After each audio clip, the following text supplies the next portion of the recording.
Човечките јазици се сложени, а лингвистите долго време мислеа дека би било невозможно да се научи машината како да ги анализира говорните звуци и структурата на зборовите како што тоа го прават луѓето. Способноста на машините да разберат и да одговорат на човечки јазик е од суштинско значење за многу апликации за вештачка интелигенција, како што се виртуелните асистенти и четботови. Андријана Павлова од Институтот за македонски јазик Крстен Мисирков вели дека со новите јазични модели на вештачката интелигенција се подобрува и развојот на македонскиот јазик и не се меша со другите јазици како во минатото. Јас и колегата Геразов од ФЕИ правевме едно истражување кое имавме испитаници кои што требаше да проверат дали одговорите се генерирани од машина или се напишани од човек, така што за голем дел од понапреднатите и софистицирани модели не беа сигурни дали се напишани од човек, односно мислеа дека се напишани од човек, а не генерирани од машина. А сите одговори беа напишани генерирани од машина. Павлова вели дека јазичните модели на вештачката интелигенција може да се применуваат во сите сфери од секојдневното живење. Како наставна алатка, овие модели се навистина корисни, меѓутоа треба да се најде стратегија да се направи обука за наставниците за да можат да ги применуваат соодветно.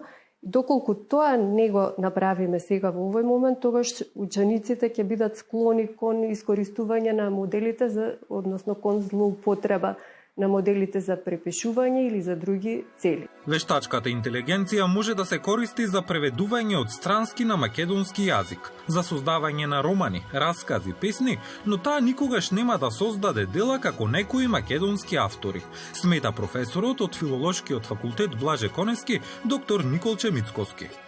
За унапредување на вештачката интелигенција и незино користење за развој на македонскиот јазик, треба да се направи една сеопфатна национална стратегија во која што ќе бидат вклучени и програмерите, и јазичарите, и сите чинители, предпоставувам тоа би било во Министерството за дигитална трансформација, за да можеме ние правилно и постепено да го развиваме македонскиот јазик со помош на вештачката интелигенција. Неодамна беше промовирана дигиталната алатка Буки, која со помош на вештачка интелигенција реченици и зборови изговорени на македонски јазик ги претвора во транскрибирана форма, пренесени со мали и големи букви и интерпункциски знаци.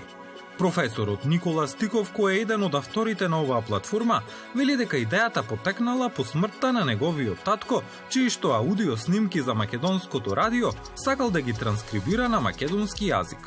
Буки е надградба на веќе постоечки модели за транскрипција на јазик, кои што се развиени од компании како OpenAI и Meta. Меѓутоа, сите тие модели не работат добро со македонскиот јазик и често го мешаат со другите соседни јазици.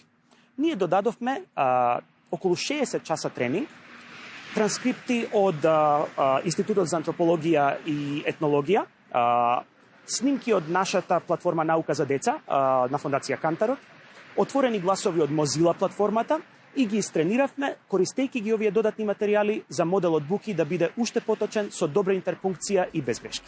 Експертите велат дека за разлика од Македонија, која не инвестира доволно во развојот на јазичните технологии, голем број држави кои спаѓаат во малите јазични заедници вложуваат многу во оваа област. Како пример ги посочуваат Данска, која со 5,8 милиони жители инвестирала 4 милиони евра.